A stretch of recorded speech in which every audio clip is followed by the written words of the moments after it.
Jonisha Smith, and today we are in the lab.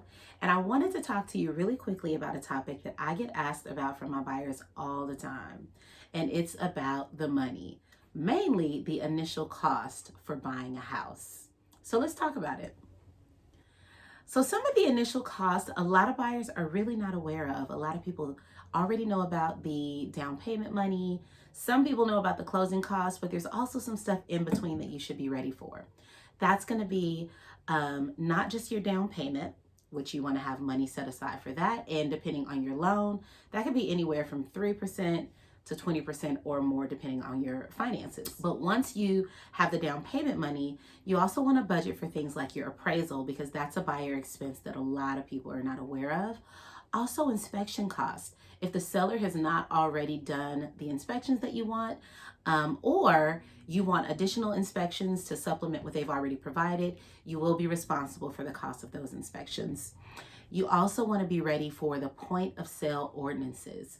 This usually surprises a lot of my buyers, and it has to do with things that are required through the city, government, or area that you're in. And that includes things like private sewer lateral, your sidewalk ordinance for the city of Oakland, and in Berkeley, they actually have something called BASO for the building emissions requirements.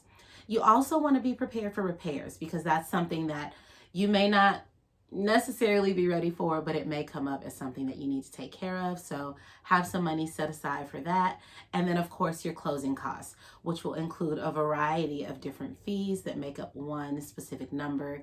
Usually includes the remainder of your down payment, things like your title and escrow fees, all of that will be wrapped in. So as you know, there are a lot of things that are tied into your initial cost.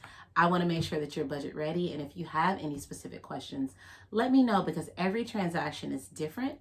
Every amount is going to be different. And every situation will also be different. So if you want more detailed information for your situation, you can give me a call, reach out to me by email, or you can also reach out to me on social media. But I am hoping that that was super helpful for you guys. Let me know what you think. Follow and subscribe to my page, and I will keep you posted with information like this and much more. Thanks.